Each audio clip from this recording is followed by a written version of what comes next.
Hi and welcome to episode 92 of the This Is Reportage podcast. My name is Alan Law. I'm the founder of This Reportage and This Reportage family, and I'm a photographer too. Loved chatting to the fab Ronan Palliser for this week's episode. Ronan was 5th in Ireland on TIR for 2020, and I've had the pleasure of meeting him a few times now. He's a really lovely guy, and he did one of the best conference talks I've ever seen as well.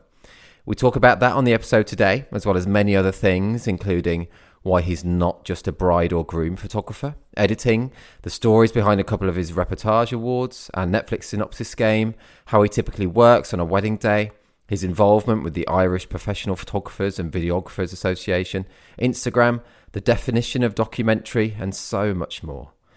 Before we get on to Ronan, just a few things from me. Firstly, the deadline for our final award collections of the year is just under 2 weeks away now. The deadline is the same for both our wedding site and our family site. Submit by 23:59 GMT on 23rd of November 2021. Secondly, our This Reportage and This Reportage family Christmas party is just over 3 weeks away. I really can't wait. Over 100 photographers from all over Europe will be descending on London on Monday, December the 6th, 2021. It's exclusively for members and is totally free as part of membership. We, like the whole world, really deserve a party. So if you want to come along, make sure you RSVP so you're on the guest list.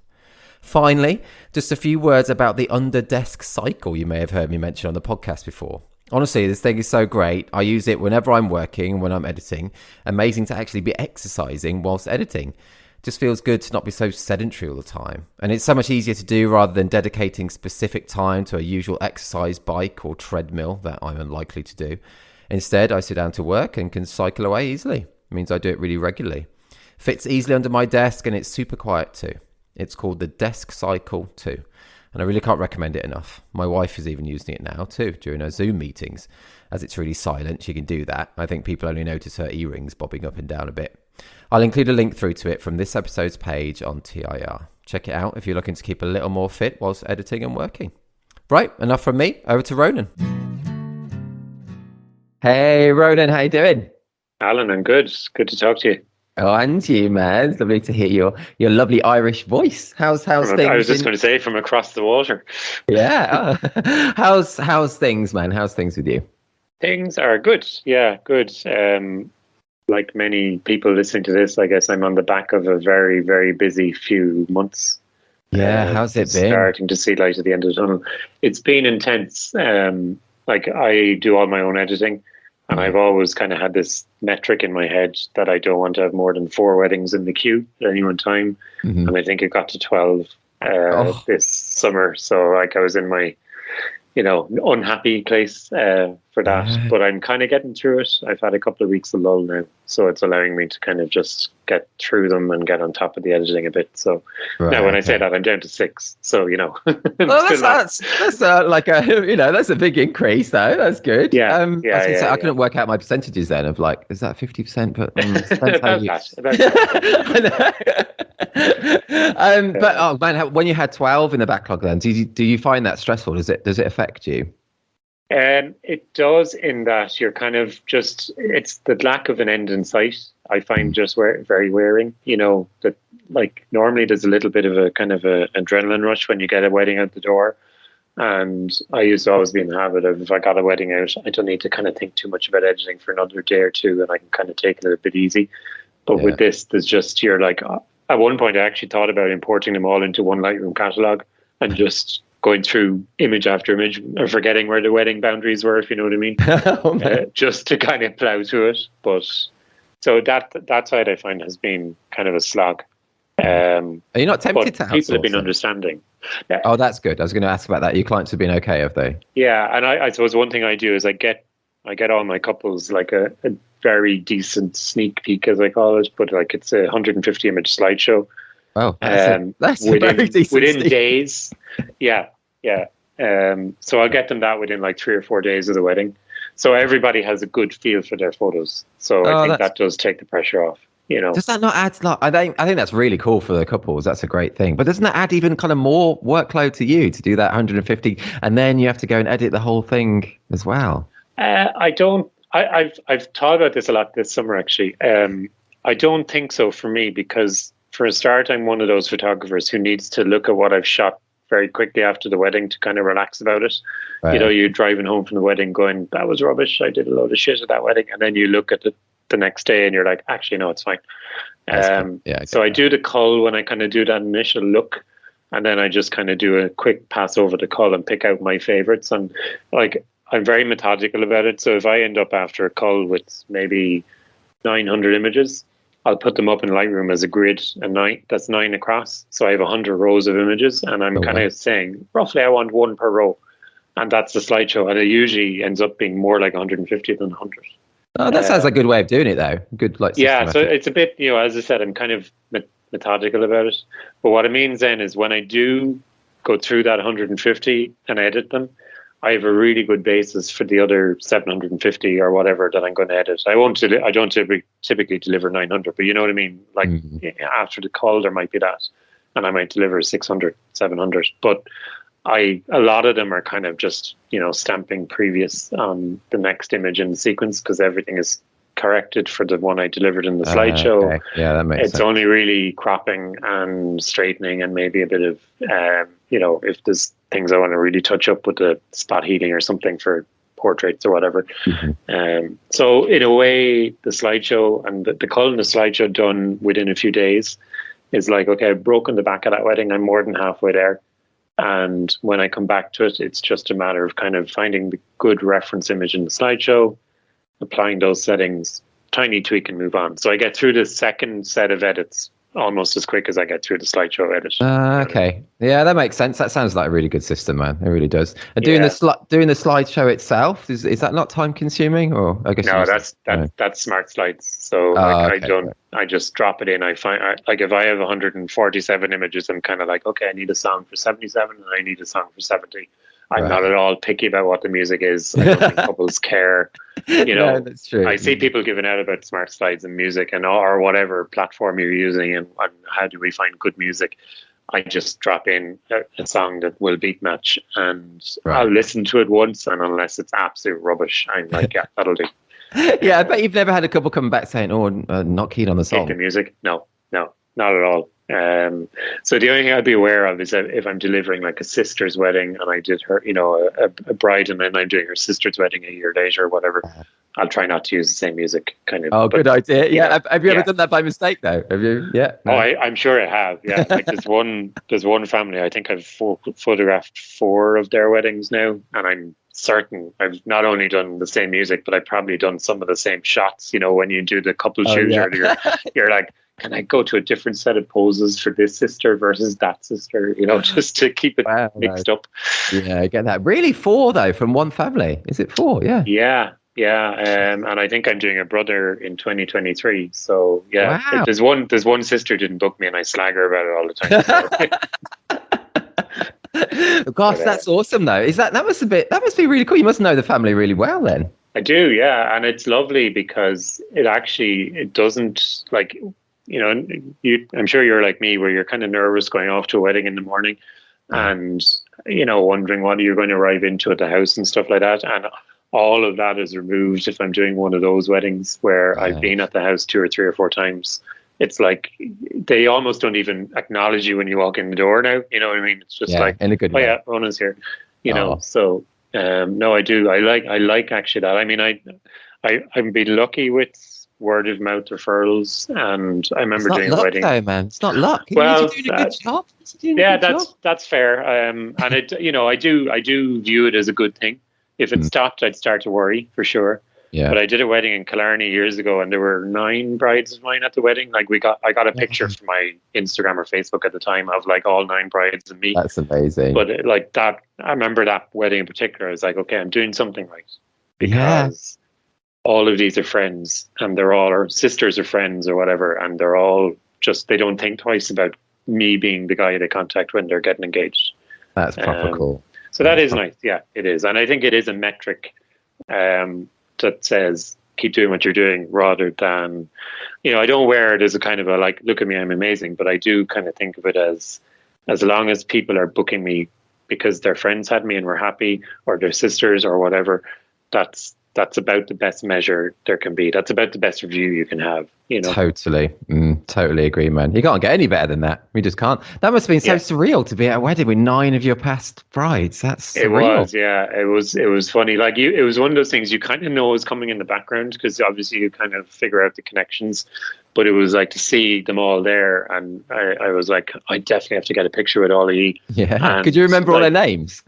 Yeah, I could. Oh man, that's good going. That is good going. Yeah, and like the funny thing, I don't know if you find this, but I find sometimes, like I always make a joke especially if I'm at a repeat, if I'm at a wedding where somebody whose wedding I shot is at the wedding again, I'll always be like, oh, Michelle always dresses up for me, because you only see them in their best, because they're like either in a wedding dress or bridesmaid's dressed or dressed for a wedding. Yeah, and I always think it's funny how many times do I pass a bride on the street or like in a supermarket or something where it's like I haven't recognized them because they're not dressed up like a bride or whatever. But I'm good with names, so I'm sure I missed a few people out in the real world, but at a wedding day I'm generally pretty good with names. That's cool, man. That's funny. That's a great story already, man. This is Ace talking to you. It's like a huge smile. Honestly, are we done? Yeah, that's it. Shortest podcast ever. Have you ever, by the way, it just came to my head, but have you ever shot someone's like second wedding, after they've like been divorced or anything? Have you ever done that? No, not that I know.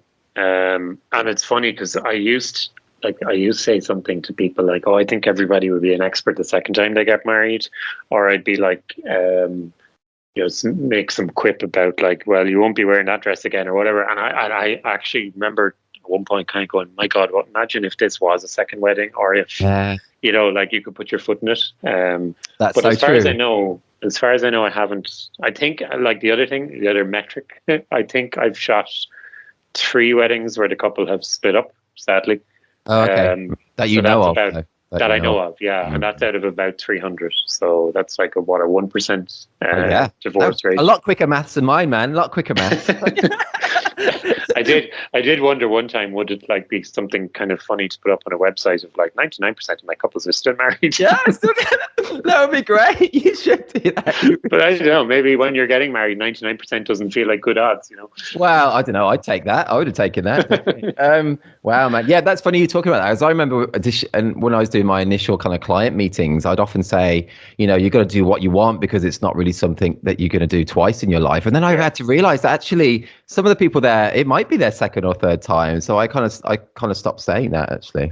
Yeah, I think I would like to think that if people are in that position, they kind of understand it and they get it and they wouldn't take offense about it, That's true. But yeah, it is something to be aware of, I think.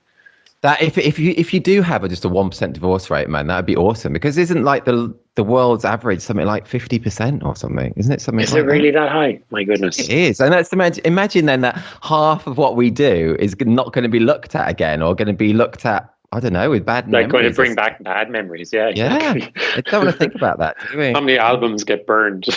Yeah, exactly. I was doing a workshop years ago, and I was showing one photo, and it was the groom was a wedding photographer himself, and someone at the workshop said he recognized the guy in the photo, and she said, do you know he was cheating at the time, and they're no longer together? So he was having an affair at the time I was shooting the wedding. Isn't that mad? Yeah, in the scheme of things, that's kind of up there for, pretty brazen. I know. I had like that other one. Whatever happens after a wedding, or, it's I know. hardcore. It is hardcore. I had that other one where I think I told you ages ago, but I don't know if I said it on the podcast, but other one where later on in the evening, after they got married, the bride actually told the groom that she was having an affair with someone that she met on the hen night. Yeah, I remember you talking about that. That's mad, isn't it? It's mad. I'd just be thinking of the reaction shots you can get from that. Oh no, I'd already gone then. I'd already gone. I'm not one of these photographers that stays till like 2 a.m. in the morning. I'm not. I'm too old for that, man. I don't know about you. How do you work? Do you do set hours or unlimited and stuff? No. So I'll typically start 2.5 hours before the ceremony. If I'm doing groom prep as well, maybe 3 hours, but I'll only do groom prep if it's like within 10 minutes of the bride kind of thing, and I'll kind of nip over and back. And my finish is either when they sit for dinner, including speeches before the meal, or the first kind of 3 or 4 dances. I always think when you say dances, it sounds so old fashioned. It's like they're going to a dinner dance or something. But you know what I mean? Once a band have kind of done, basically for me, it's the peak of dance floor action. So I don't know about weddings in the UK, but certainly in Ireland, the first dance is usually the couple, and then the bridal party will join in. The second song, because everyone's brought up around the dance floor for the first dance, pretty much everyone will kind of get on the dance floor for the second. The third, hardcore people will stay, but the lads all tend to head off to the bar. That's true. That's very similar to UK weddings. And it kind of fades fairly quickly from there until maybe the band are going to do their last song or the DJ comes on or whatever. So what I say to couples is, once I have a sense of your party really underway and like the dance floor hopping, that's me kind of done. Because I'm always conscious of not photographing people on the dance floor. I know people do it really well, and I know there's some photographers who do the whole night thing and get in amongst it and dance with the guests and all that kind of stuff. That's just not me, and I don't think it's a lot of my couples. And I think a lot of guests kind of get uncomfortable at my weddings if I'm in there too long on the dance floor. So busting some moves. But that's really good that you say that, right? Though I think, because I do feel like, I don't know, over the last maybe 24 months, there's a lot of pressure in our kind of wedding photography community to be like, you know, you got to be there right to the end, you got to be right in the middle of that dance floor, like you know. And I think there is a lot of pressure to do that. So it's nice to hear from someone else who, you know, doesn't do that, I think. Yeah, and I suppose the other practical thing, and I think this is a difference between English weddings and Irish weddings, is I think, okay, it's different now with COVID, because in Ireland we have an 11:30 curfew for weddings at the moment. Oh, do you still? Really? Wow. Yeah, no, I think it was supposed to come to an end next week, the 22nd of October, but there's talk in the last 2 days about whether we're going to be allowed to come out of restrictions or whether things are going to pot again. So who knows? But before that, like a wedding in Ireland would finish a lot later than a wedding in England, as far as I understand it.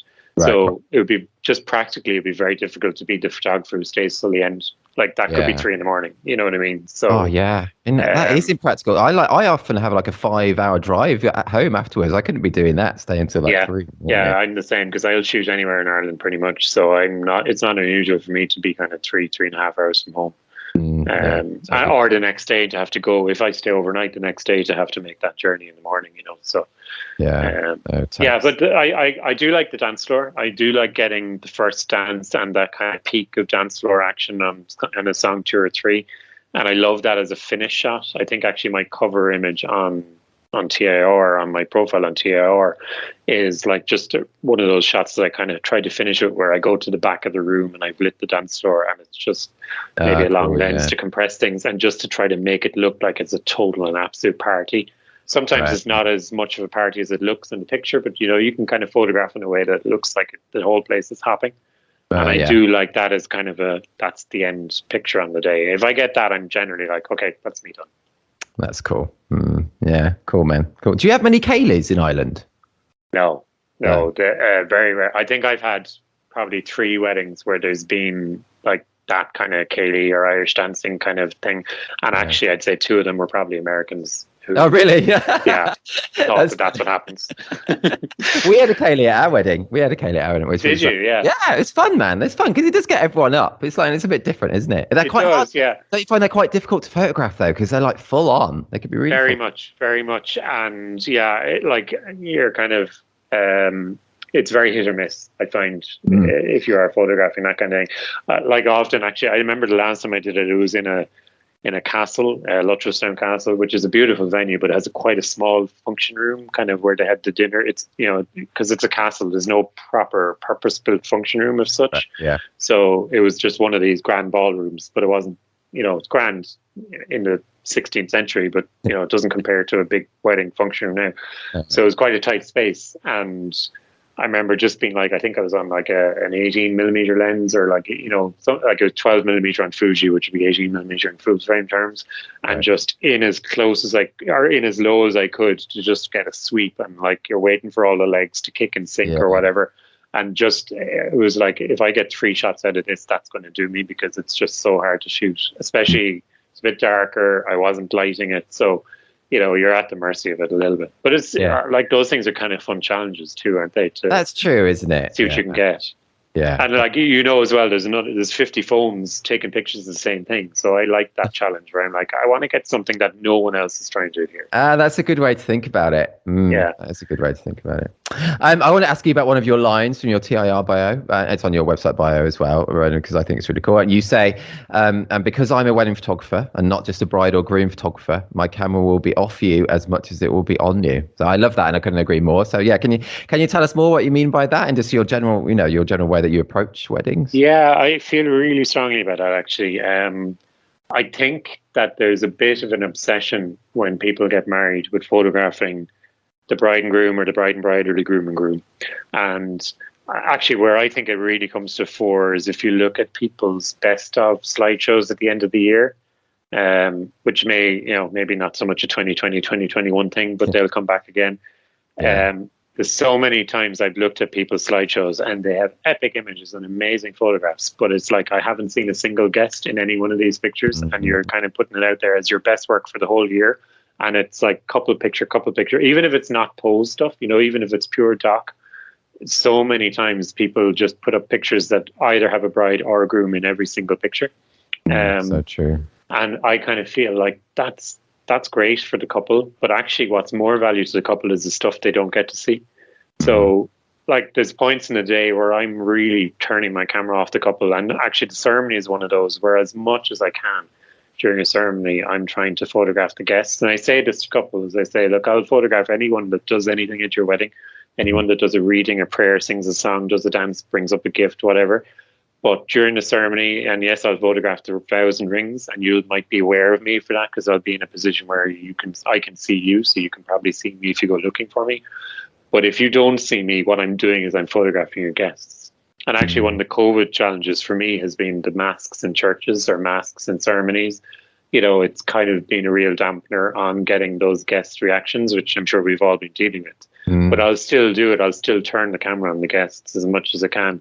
And then the other aspect is I'm trying to get the couple through the couple shoot, bridal party shoot, family photos as quick as possible. And everyone says this, right? But I do it's firmly kind of embedded in the way I'll approach the timeline on the day, or the way I'll approach the day. I want them to have a good hour with their guests so that I get a good hour with their guests. And this kind of came to a peak for me, actually. I think it was 2018 or 2019. I did 2 best ofs that year, and the first one I put out, it was like 150 images that I was really proud of from the year. Did a kind of a cool slideshow as you do, and I put it up on Facebook and Instagram or whatever. And the last slide kind of just made the point that in the previous 150 pictures, you haven't seen a single bride or groom, because I've just deliberately pulled out like 150 guest photos.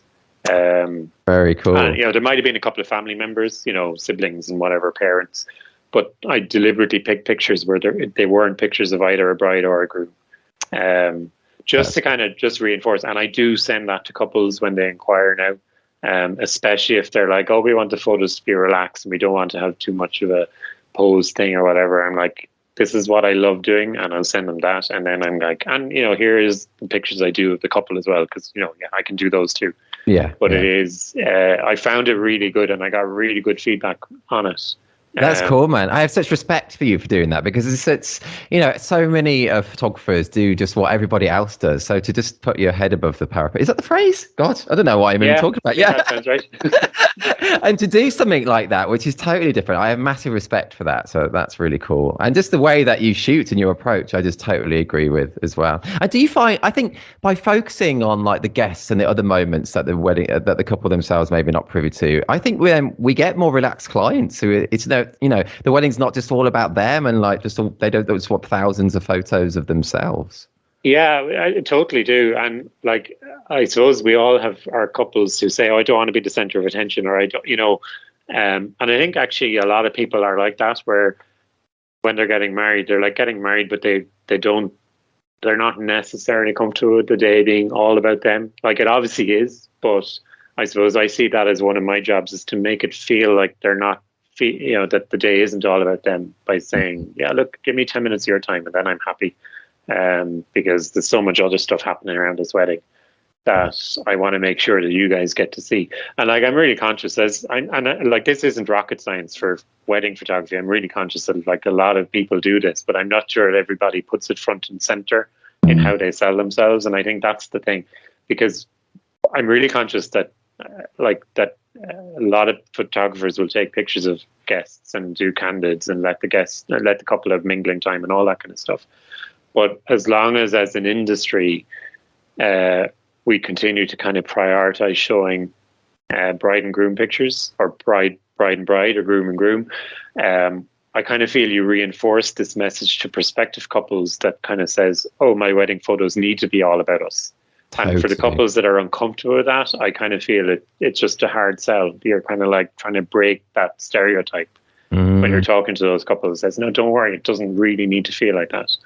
I totally agree with you. And I think Instagram itself and the Instagram culture is a problem there. And I think because, you know, virtually invariably, the shots, this bride and groom shots, just get more likes on Instagram. And I think other photographers see that. So then they think, well, I need to be posting just bride and groom things because they get more likes, which obviously then gets more reach. And it's that vicious cycle, really.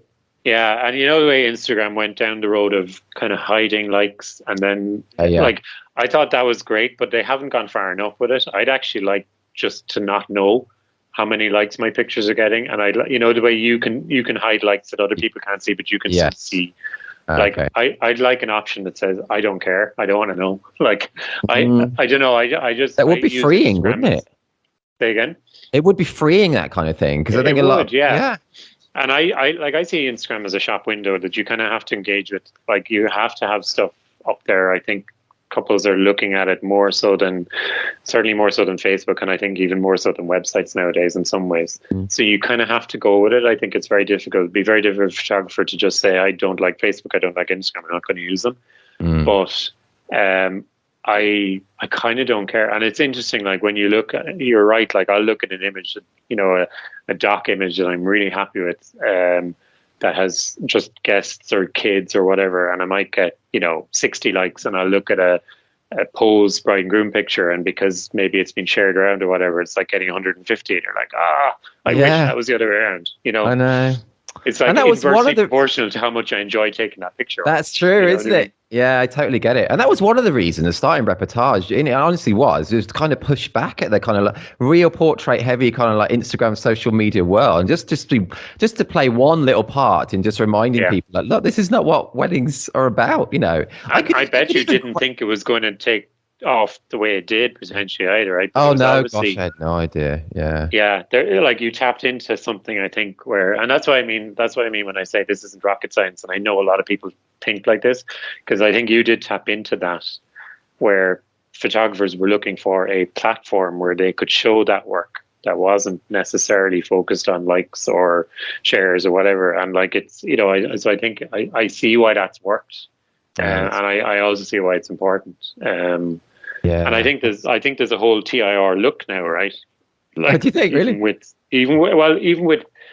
Even on the day you're taking certain images, you're like, oh, that could be a TIR shot. I don't know. I think it's funny. I think it's just like, it's become not a style in itself, but it's certainly become a kind of a feeling in the way you shoot it, in the way I shoot images, the way people shoot images, which I think is brilliant, because it's like putting the focus back on, or bringing to the fore, the kind of documentary aspects of the day.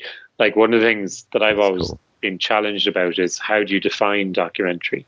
And I think even your kind of just by drawing a line under, like, nothing staged, no couple shots, no couple shoot shots, even if they're candids during the couple shot. I think that's a very clean kind of definition. And, you know, it's probably not perfect way. No, is there a perfect way though? It's still subjective, isn't it? No, I don't think there is. Like, some people, I know some photographers think documentary is like, well, once they're not looking at the camera, it's fine. You know what I mean? And like, have that kind of black and white view. Right. Okay. Yeah.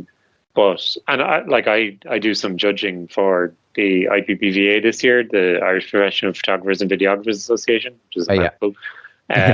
So I've started judging in that, and like, we have a wedding documentary category, and you still see some images being thrown into that you're like, they're couple shots, but I get why you think they're documentary, but they are couple shots. And we've struggled a little bit with how do you define the criteria for that category, because we haven't gone down the road of like what you're doing with TAR, which is no couple shoot shots, you know. Right. Okay. Yeah, my opinion of it is just that if that situation would have happened if the photographer wasn't even there, you know, they didn't have a professional photographer, then it's kind of valid but I think with a couple shoots, that situation, even if it's just candid, it's only happening there at that time because you've gone off to take photos, you know. That's my opinion on that. Yeah, agreed. And like one of my pet peeves that's a grey area for this kind of stuff is first looks.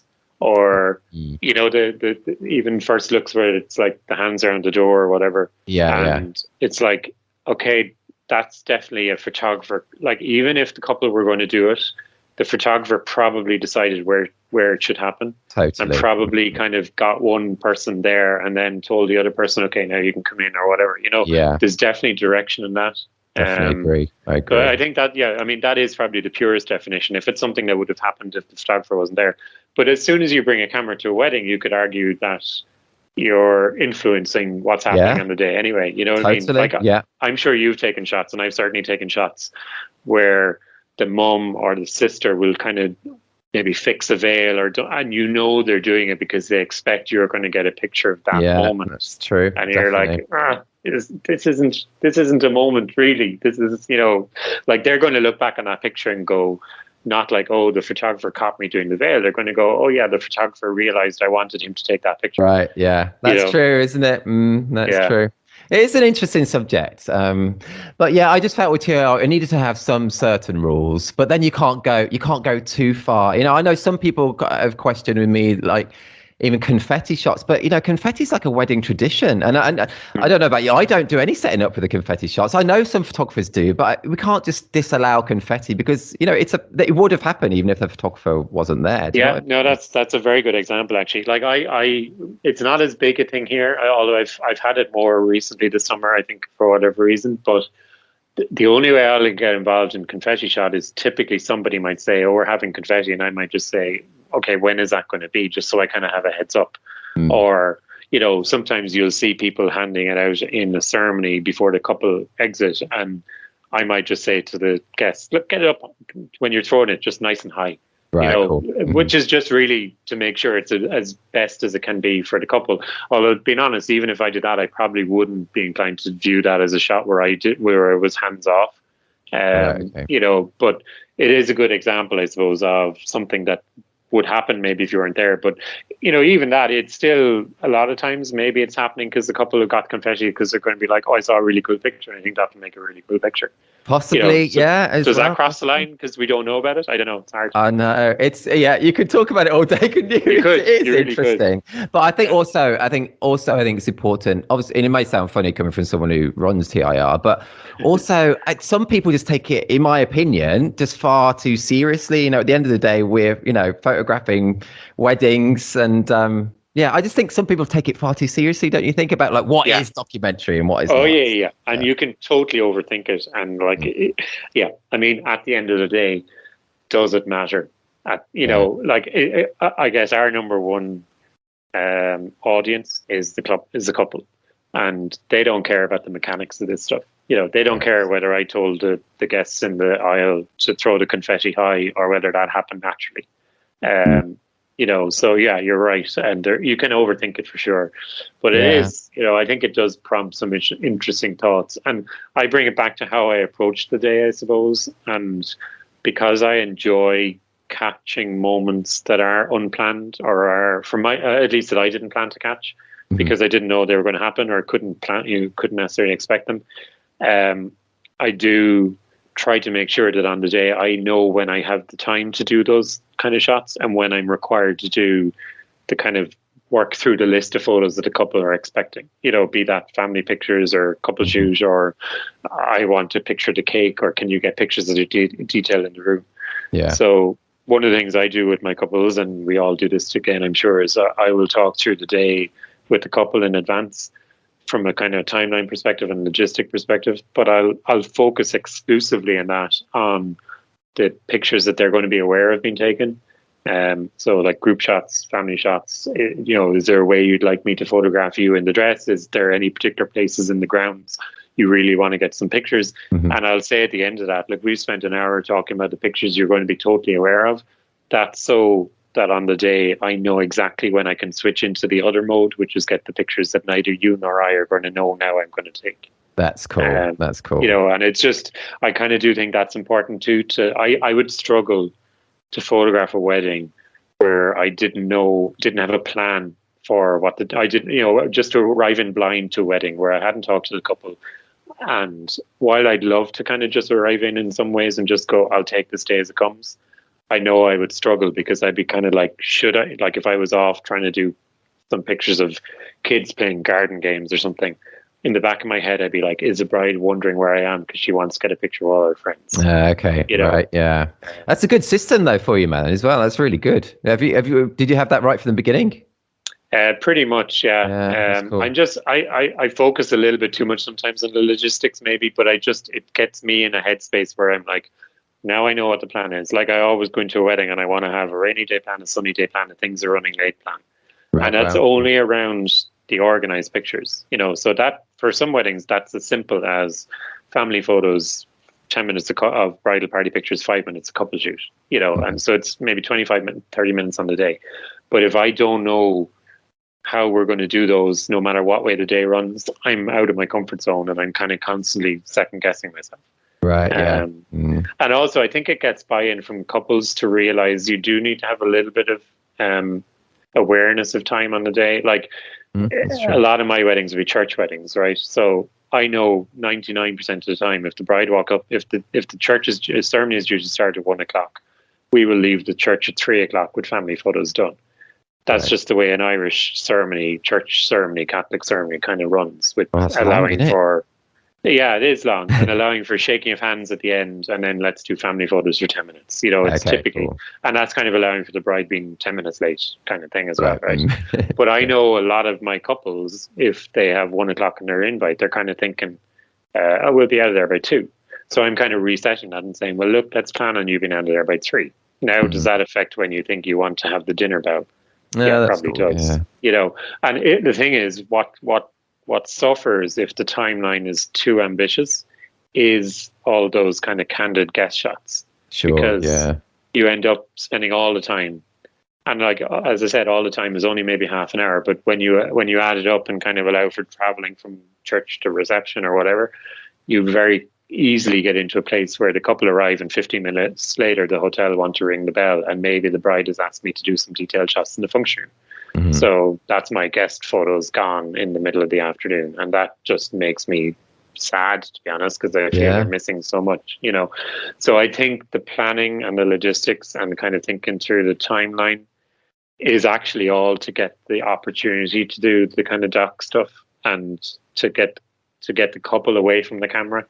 I say to them, I don't want us to spend the day together. I want you to feel like I jumped in at bits and we got some pictures as you knew I was taking, but you should be spending the day with your guests. And that's what's going back to all that kind of blurb on the website about, being a wedding photographer, not being a bride and groom photographer. That's perfect, man. And that's honestly really, really good. Really good. Let's change tack slightly though, man. Let's change tack. Okay.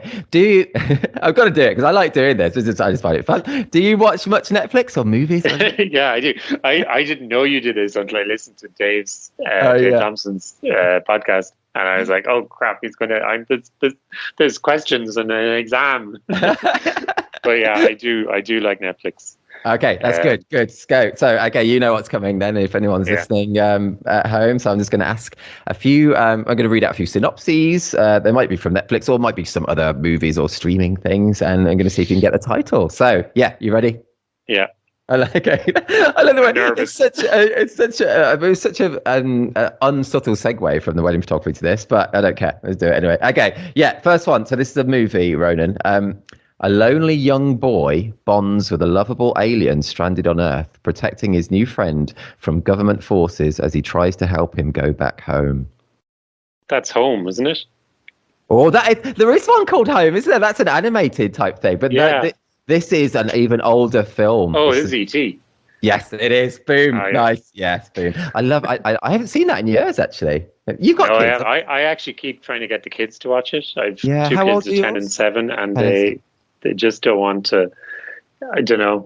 You know the way you're trying to relive your childhood Yeah. with. I think that'd be a good age to watch it, though, I think, would it? I think so too. Yeah, maybe I just need to stop asking, put it on some Sunday, and just go. This is what we're watching. Yeah, you should do it. No, that's Yeah. 1 out of 1. That's good. One of the best concerts I ever went to was my wife's friend was playing in a classical concert, orchestra type thing, and it was a special night where they played. It was all just John Williams music. So it was amazing. Honestly, the first half was all these amazing John Williams themes like E.T. and Home Alone and stuff, and then the second half they played a whole of like Star Wars, and it was just amazing. So, oh, that's cool. Yeah. They do concerts here. I don't know if they happen over there where they show a film or a movie and they have a live orchestra playing the soundtrack. Cool. I've never been I to really one. want to go do one of those. I haven't been to one, but I really want to. That would be cool, wouldn't it? Yeah. That would be cool. Something like Star Wars would be great for that. Yeah, totally. I think they've done that. Yeah, that'd be cool. Cool. Okay, 1 out of 1. Then let's go on to your second one. Can we not stop at 1 out of 1? No. Okay, so this one is a series on Netflix. Okay, so hundreds of cash-strapped players accept a strange invitation to compete in children's games inside. Oh, this is too easy, Alan. Too easy. Yeah, do you know it? Go on then. What is it? It's Squid Game. Have you watched it? No, Normie. No. Yeah, Normie. It's on the news all the time, though, isn't it? But yeah. Yeah. I think we will. We're currently watching Sex Education, so we're kind of finishing. Yeah, that. which season are you on? I've seen the first we're two. On season 3. Yeah. Is it as good as the first 2 series? It is. Yeah. It is. Cool. It's so good, isn't it? I was kind of put off years ago by watching the initial trailer, which made it look like I don't know, kind of a bad American Pie, but it's a lot more than that. It's heart to it. I think it's really good. I know it is very good. It's weird in that it's like, is it America or is it England? Or, yes. My wife is like, there's nowhere in the UK like that. There's nowhere in England like that. And then that's not beautiful. Yeah. Well, we were like, actually, the house is a real house in Wales, where he lives with his mum. Oh, is it? That's apparently in Wales. And the school is like a real place. It is shot in the UK. I don't know if it's in England or Wales. But it's like this mishmash of American. And apparently that's a very deliberate thing. Someone was telling me recently it's like to kind of a technique to disorient you and make it more universal that like the Americans can relate to it and the English can relate to it. Well, that makes sense. Yes. So yeah, I like it. I do think it's a good series. Yes, it's really good. Don't let the name put you off, people, if you're thinking it's this crass thing, because it isn't. There are crass bits in it, but it does have a lot of heart. It's really good. It's really good. Yeah, you learn nothing. Well, I don't know. I might have learned a few things. Move on. Okay, your final one. Okay, this is an old movie again. Okay, so Julia Roberts earned an Oscar in this emotional drama for her portrayal of a twice-divorced mother who sees an injustice and takes on the bad guys. Oh, I know this film, and I'm trying to think of the name of it. Oh, I love the way you say film. That's cool.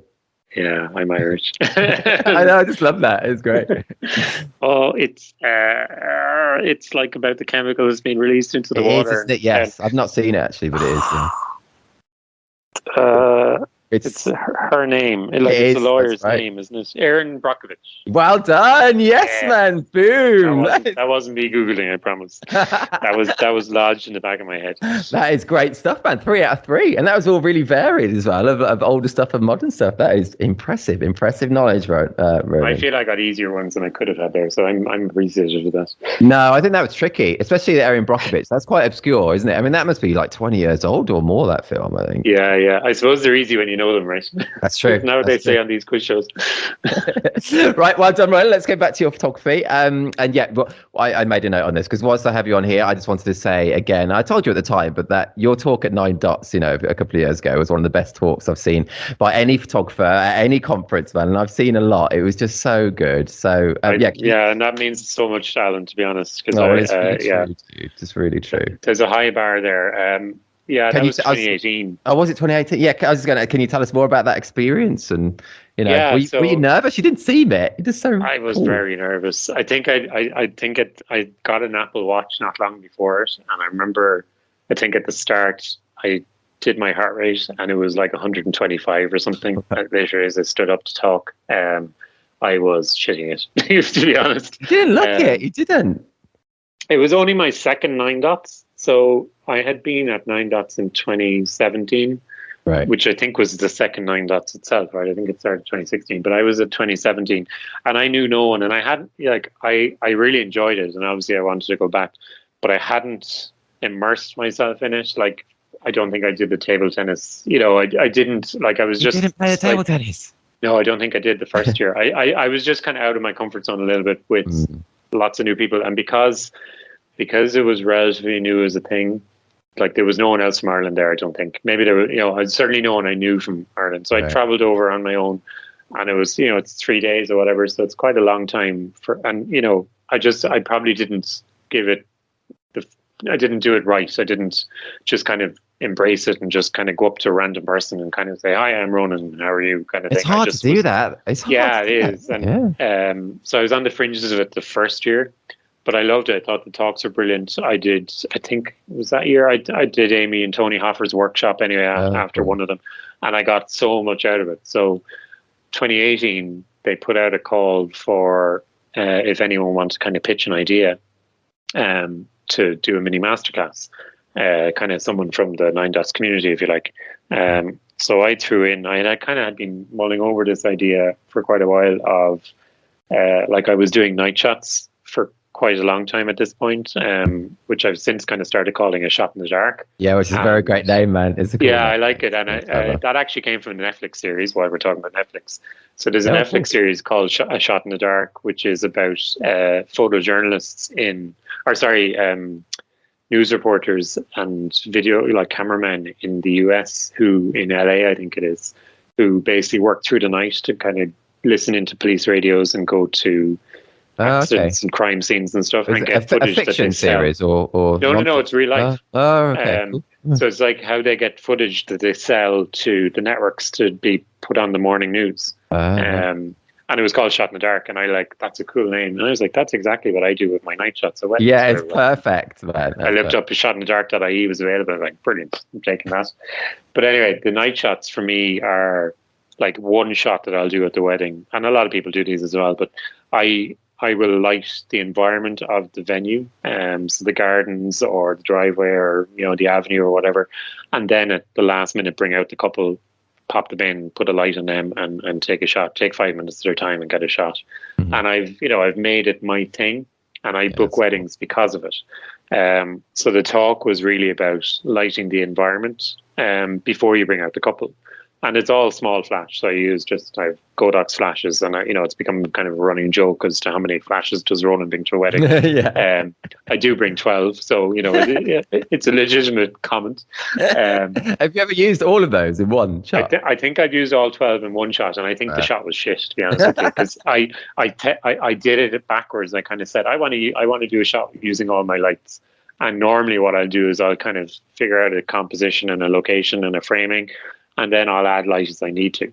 But this, I came at it the wrong way. I was like, I want to find a way of using 12 lights. So it kind of was instructful to me that it was a bad shot, because it was like, I need to stick with doing this for the right reasons. Not just use a light for the sake of using a light, but use a light because there's a purpose. That makes sense. But I wanted to say that's one of the things I loved about your talk, is that you were so down to earth and open, and just and admitting when things had gone wrong. So in a lot of talks, people don't do that. I think they feel like they have to come across as like just knowing, being the expert on everything, and they never put a foot wrong. And that was one of the many things which I loved about your talk, man. Yeah, and I remember saying, and it was deadly true, I said at the start, I would love to show you photos that didn't have a single person in them, because I want this talk to be about the environment, because I was actually really conscious, and still am to some extent, that I will do a good job of lighting the gardens or the fountain or whatever it is. And then when I bring out the couple, I feel I let the shot down with my posing, because I don't feel my posing is a strong point. So I was out of my comfort zone in front of a room of 100 photographers who are all heroes of mine, and showing my badly posed images. You know what I mean? So there was definitely an element of truth in that. But it was a brilliant experience to do the talk. It did go down well, and I kind of got a little bit of a kick out of it. But the thing from a Nine Dots perspective was, everyone knew me after that talk. So my second year of Nine Dots was so much better experience than the first, because I didn't have that problem of having to go up to people and go, "Oh, hi, I'm Ronan, nice to meet you." It was like people were coming up to me going, "Oh, your talk was so good. I loved you were asking me questions about using their flashes or whatever." So ever since then, if I go to Nine Dots, it's like it's just so much of a different experience. So yeah, Very it's really cool and very deserved, dude, that you're so recognized, because honestly that was so good. so good. Thank you very much. If anyone's listening to this now, do you're running your shot in the dark workshops? Are you able to with coaching and stuff? No, not at the moment. So I had one. I was literally, the day we got put into lockdown in March 2020, I was due to go to a hotel and check it out as a venue for running a workshop here. Right. I was going to run it in November 2020, and I was kind of planning it in March. And I just had to park it. So thankfully I hadn't opened it for bookings, or I didn't have to deal with all that kind of side of things. A bit of stress, yeah. So yeah, I'm just going to wait until the dust has settled. I just don't want to be kind of second guessing myself. And totally, we're not quite there yet here. We're close, but we're not quite there yet. So cool. Yeah, I totally understand that, and that's the best way to be. But anyway, if anyone's listening now, I'll include a link through to, because you've got a separate Shot in the Dark website, haven't you, for that? Yeah, I do. It's. I always say it's like new and in development. I have this great ambition for it to be like 200 blog posts of lighting, and it's about 6 at the moment. But it will get there, and there's some good stuff on it, and it's where I will put stuff around workshops and things like that. That's cool. Yeah. Cool. Well, I'll include a link through to it from this reportage, man, and in the show notes. So that's all good. And honestly, I massively recommend anyone just to go and see Ronan, because it's awesome. That talk was awesome, man. And you mentioned it earlier, man. I want to ask you about it. So you're pretty involved, aren't you, with the Irish Professional Photographers and Videographers Association? Is that right? That's right, isn't it? That's right. Yeah. It used to be just photographers, and then we allowed videographers in, so the name got very, very complicated. Nice. So can you tell us more about that? What do you do with them? How long have you been involved? Yeah, so I've probably been involved. That's a good question. It's certainly 7 or 8 years, but I've been a member, I guess. So what it is anyway, it's basically a professional representative association for photographers and videographers in Ireland. And there is a criteria that members need to be professionals. It used to be that they needed to be full-time professionals, and that's been relaxed a little bit in the last few years. So you need to earn a substantial amount of your income from photography or video. Yeah, okay. Right. So it is kind of, there's a bar there that you need to pass in terms of being in the business, if you like. It's not a kind of an amateur association. Right. And then there's kind of, you submit 20 images to kind of get assessed before you're allowed in. So the idea is basically there's a level of quality that kind of we can stand over with our members, but it's a not-for-profit, and it's very much a volunteer-run association. So, right, okay. Like, there is a membership fee. There is one person who's employed as kind of administrator to kind of answer phones and emails and kind of pass stuff on, but the day-to-day stuff is volunteer-led. Right, and okay. it's around for, I think, it's 71 years old now, I think, the association. Really? Wow. Yeah. Gosh. So it's a long-standing thing. Like, when you think back to a photographers association in the 1940s, I guess it was. Yeah. That was unusual, right? So they must have been using like the Sony A1. Yeah, it was. Yeah. That was when everyone shot Canon and Nikon. But really loud cameras. But yeah, so it has stood the test of time, but it's been interesting, and it's a challenging thing to kind of keep an association going on a volunteer basis. Yeah, because I think as well, like, everyone's time is a bit more precious now, and people, I don't know, maybe photographers are busier shooting more. I don't know, is photography more time intensive now than it was 50 years ago? I have no idea. I guess you certainly didn't come home from a wedding with 3,000 pictures or 5,000 pictures or whatever. That's true. But it is a hard thing to find people willing to kind of commit time to it and to basically work for the greater good. So I guess the association's goals are kind of just to build a sense of community for photographers, videographers working in the industry, to kind of keep standards up. You had a conference. Are you still doing a conference type thing? We haven't done one in the last few years, but we used to, yeah. So, like, that, I'm not sure whether that's actually one of our strengths, because I think there's a private sector kind of market out there for running conferences, like 9 Dots, like Learning to Fly, whatever. Yeah, I think in some ways our strengths come from the business supports and the kind of softer supports. So, like, when COVID hit, for instance, one of the things the IPPA was able to do was to kind of lobby government ministers and TDs to try to get some supports for the industry. And it's very hard to do that if you're a Facebook group or Yes, you're, yeah. you don't have the authority, but being able to Cool. say the IPPVA has been representing professional photographers since like the 1940s, it does give it some gravitas. And like over the years, it would have done some lobbying on things like VAT and had a change in the VAT laws for photography in Ireland. Right. So they're real world kind of things that have day-to-day impacts. That's Or awesome. we would, lobbied on drone regulations and things like that. So, it's the difference between a Facebook group and kind of a formal association that can have some weight and Proper some sway, merit in official kind of circles. Now, it's hard to necessarily have a say and have an impact, and it's hard to measure whether you actually are managing to do that. The other thing that we do would be if a member has a difficulty with a client or with somebody using an image with, in breach of copyright or whatever, we can kind of send a letter on their behalf kind of saying, look, we represent all the professional photographers in Ireland, this number of professional photographers in Ireland, and we ask you to familiarize yourself with copyright law. You can't use that image. And have you had to do that many times? It happens a couple of times a year. Really? So we have a copyright lawyer that we can kind of point people to if they would need to go further with that. But often that letter or email will actually do the trick for people. So it's kind of just a support network, I guess, but one that's quite long standing. Well, that sounds a really nice, good thing, man. A really good thing to be part of. And you have your awards as well, don't you? I think I saw. We have awards as well. Do you have family stuff as well on your awards? So like that's the thing. It's not just weddings, right? This is all genres of photography. So like we have fine art, landscape, press, portrait, newborn, wedding. There's 3 wedding categories: kind of classic, documentary, and creative. And then. Yeah, so I think there's like 11 categories of awards. And that's the thing, our members are across all types of photography. Cool. So I think that's what's unique about it as an association. I don't know, is there an equivalent over your side of the water? Yeah, I don't think there is really. Not really. I know there's SWPP and there's kind of other things like that, but I think there's a lower bar for entry because I think you can kind of pay your registration fee and you're in. Right. Versus the need to be kind of professional, working and earning a living.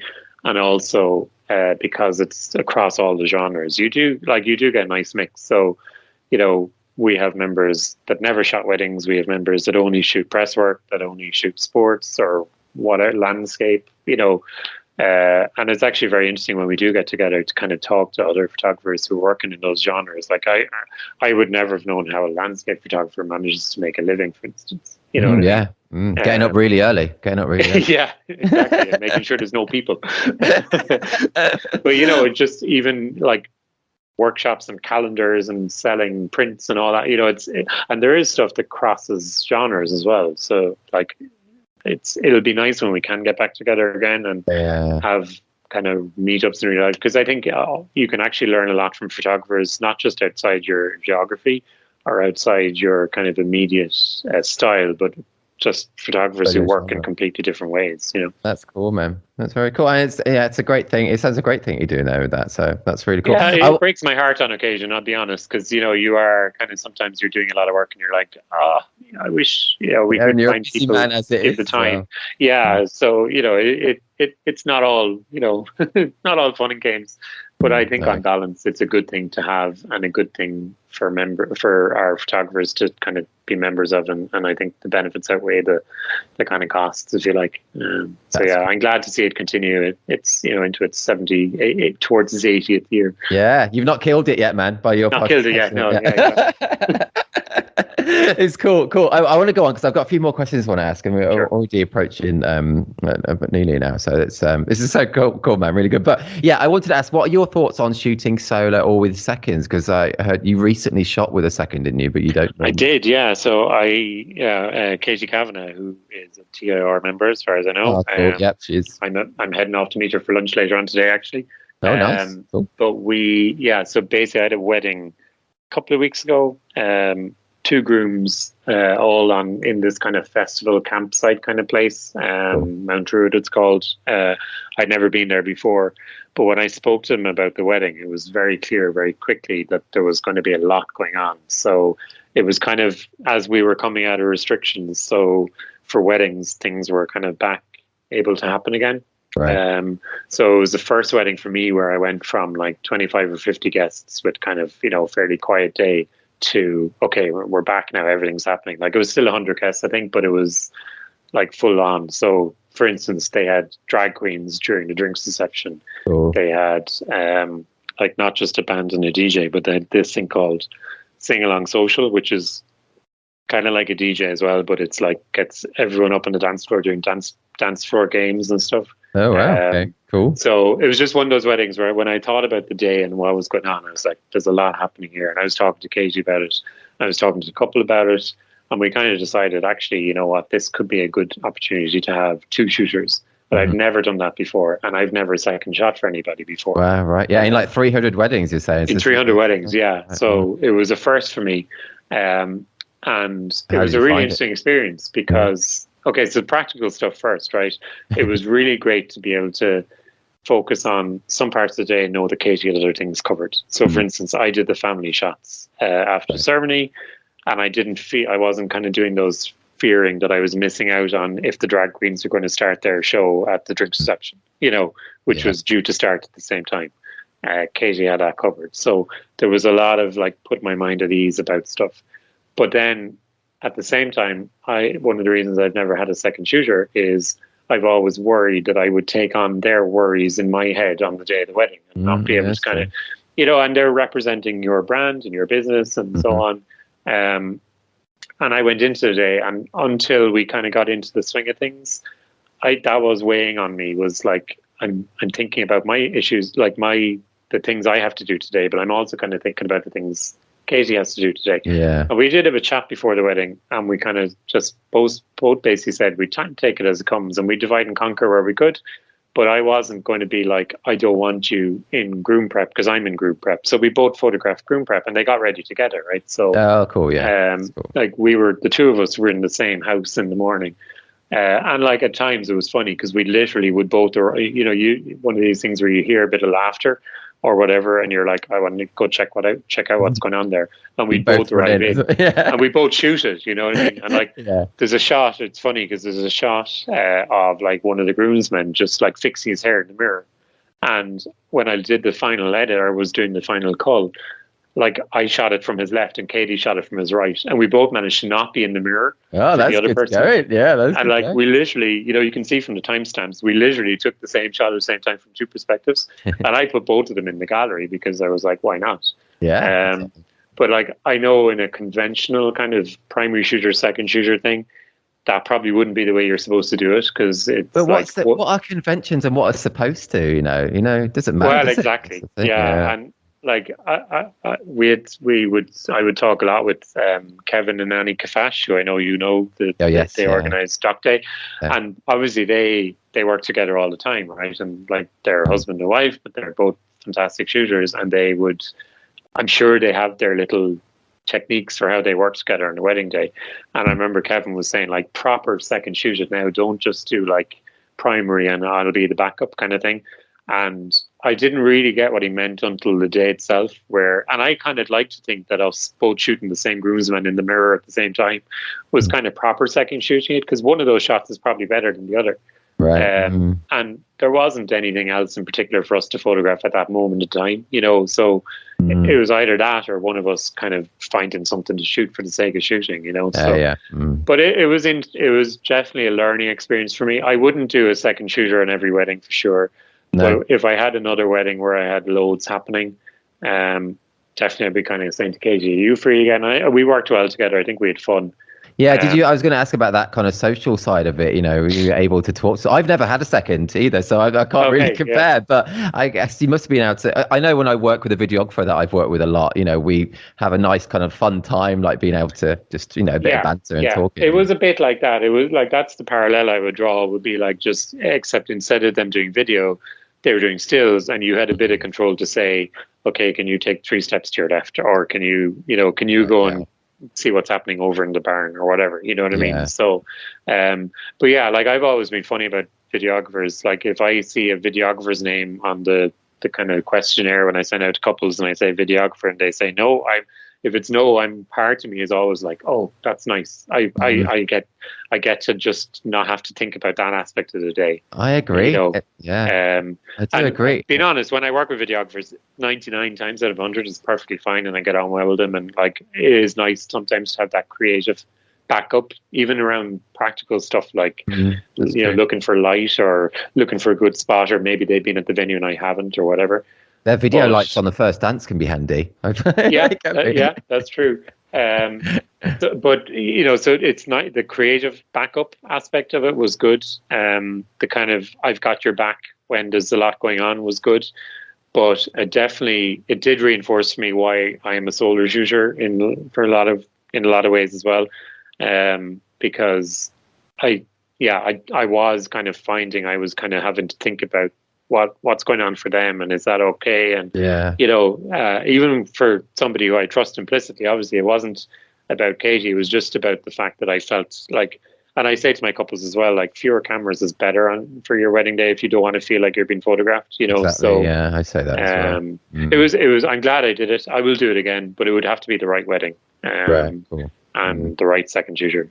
So. Yeah, all really interesting to hear. And similar to me, I've not had a second shooter, but working with videographers, my heart does lift a bit. Honestly, I have to say, I lift a bit when I get to a wedding and I realize there's not going to be a videographer. And because the main thing for me, though, is that I just find that I do censor myself slightly in how I work, because I don't want to be in the videographer's shot. It's just kind of politeness. We both got a job to do. We both don't want to be in each other's shots. So we do have to censor ourselves a bit. And I don't get exactly the shots or the angles that I would want to get all the time. I don't know if that's selfish, but I don't know. No, I think you're right. The time it comes home to me is during speeches, where I'd love to get in front of the top table with like a 35 or 24. And if there's a videographer and I know they've gone at the back of the room and they're shooting the full width of the top table, I probably won't do that. You know what I mean? Totally. I just won't jump into their frame. Yeah, no, I agree. But anyway, we could talk about that longer as well. But I want to talk about a couple of your individual images, man. These are going to be the last questions, I think, because we're already over an hour, dude. Honestly, I'm really enjoying this. No, you can't talk too much. That's the whole point of having you on, is to talk. So it's awesome, man. It's awesome. So I want to ask you about two of your Reportage Awards, because they're honestly both some of my personal faves. So number one, the top-down one, where the bride is like spinning. You're shooting it from above, and the one I love that. I just think that's really cool. And the second one I wanted to ask you about, because I know it's been one of a recent, really a big one for you. It's just awesome. That one with the groom with his new husband card, So he shot it so that it looks like his body. So can you tell us about both of those shots? So the bride, the twirling bride, as they call it, that was that's like maybe 2017, and it's shot with a drone. So is it? Yeah, I thought maybe you were just outside of a building with your arms down or something. Oh, that's cool. No. So they had a wedding at home. It was like a marquee at home in the garden. They had a cool house, big garden, and a cool marquee. It was one of my favorite weddings actually ever. Marquee at home always ticks the box for me. So that was Louise. So basically, I had a drone. I still have it, but I don't use it these days anymore actually. But I took it up to get like just a cool aerial shot of the venue, of like the marquee, the house, the garden. It's kind of on a farm. And while I had the drone up in the air, she was kind of doing this twirling with the dress for her friends, and I just kind of hoped that she was going to keep it going. And she was enjoying it. And my temptation immediately was actually to leave the drone and go in with like a 24 or 35 and get some shots. And I was like, oh, this would look cool if I can get over. And I was just lucky that I was kind of close to the house. So I flew the drone over and I just like shot like hell with the drone basically. So like it's a 12 megapixel file, right? So it was one of those shots. So I was like, oh, I don't know if the quality will hold up. But the light was perfect for her on the day, the way she did it. She really pops from the frame as well. She really pops, and like she just standing in clear space, even from shadows and stuff like that. And she was between the marquee and the house, so like there's kind of a little bit of framing going on with the structures around her. So it was like one of those right place, right time. Just the right place happened to be, 100 feet over her, basically. Bit of a different viewpoint than most people would get of it. I love that. It's very cool. No, so and it works because of that.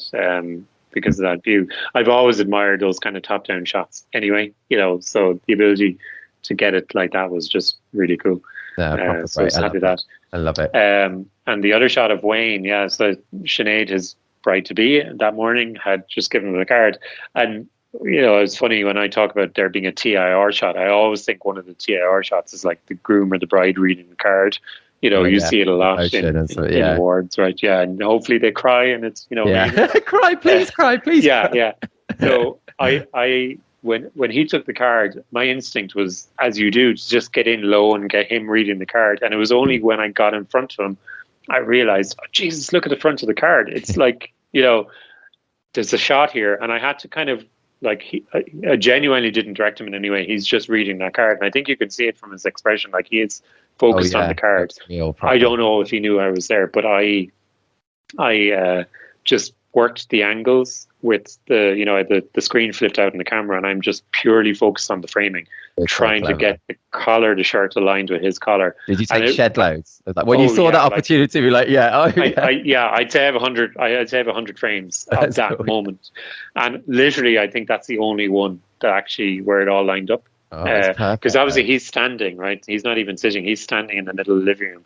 And he's naturally moving the card, and he's moving, and I'm moving, and the camera, so I just really got lucky. Well, it's not luck though. It's because you saw that opportunity. You knew this would make a great shot. You took loads of frames to make sure you were getting it. Some photographers would take one or two and just hope. So it's not luck, man. It's all just I could have taken 100 and it wouldn't have come off at the same time. So I guess that's why I say I got lucky. I needed things to come together. I needed whatever way he moved that card at the instant I had that camera in that position. There was an element of it. But you were ready for it. That's what you wanted. You knew what you wanted. And you worked to get it, man. For sure. But I don't think I appreciated at the time how good it would look if I pulled it off. Did you not chimp it straight after to see if you got it? Because I jumped into the car to head back to the bride as soon as I got that shot, because it was almost one of those things where I had done all the groom prep shots and the lads were dressed and I got family shots in the house and whatever. And he kind of mentioned, I got a card from Sinead. I was like, oh yeah, open it and read it for sure, thinking I'll get my in low and get the picture kind of thing. And so had he not mentioned it, I wouldn't have even been there when he did it. But only he mentioned it, I was like, I'll wait, Good that you waited. I jumped in the car and definitely I was scanning through and I was like, I think I have one. And it was actually only later through the dinner when I kind of did an import of the wedding. I was like, oh, brilliant. That one. But it's literally one frame out of all the frames I took. But that's all you need. Worked. You only need that one, isn't it? Yeah. And it got me a Fearless. It got me a TAR. So, it's going to be that shot. But yeah, happy so days. Good. It's so good. I love hearing about the stories behind the images like that as well. So that's really, really awesome. And anyone listening now, I will include both of those Reportage Awards that Ronan just spoke about if you head to thisreportage.com. And dude, it's just been so good talking to you. I've loved it. It's been a pleasure. I can't believe that's an hour and a bit already after. I know. Hour and 10, man. Hour and 10. Hopefully it flies for listeners. Oh, yeah. They'll love it, I'm sure. I mean, you're so good. So good. So entertaining. Such a great speaker. So, yeah. And I hope to see you at 9 Dots. Oh, yes, definitely. Only a month now, isn't it? Yeah. Yeah. Looking forward to it. That'd be great, man. That'd be really good. Thanks a million, Alan. Really appreciate the opportunity. Oh, man. Thanks for coming on. Love talking to you. You stay well, and I'll see you next month. Sounds good. Cheers. Bye-bye. Bye, man. Bye-bye. You've been listening to the 92nd episode of the This Is Reportage podcast. I always love talking to Ronan, so it's fab to have him on the podcast. Hope you enjoyed it today. And I know I said I'd be seeing him in a month, but we recorded this in October. I'll actually be seeing him in just a few days at 9 Dots now, as well as a lot of other TIR members. Really looking forward to it.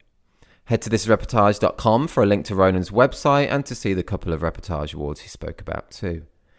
We now have 92 episodes of the podcast available, where we speak to wedding and family photographers from all over the world, delve into our back catalogue to hear from the likes of Ross Harvey, Mihai Zaharia, Lisa Winner, Nicole Asteris, Patrick Mattia, Sam Docker, Valter Antunes, York Place Studios, Olivier Bolt, Stephen Rooney, Rowena Meadows, Darren Kerwin, Anna Hardy, and many, many more.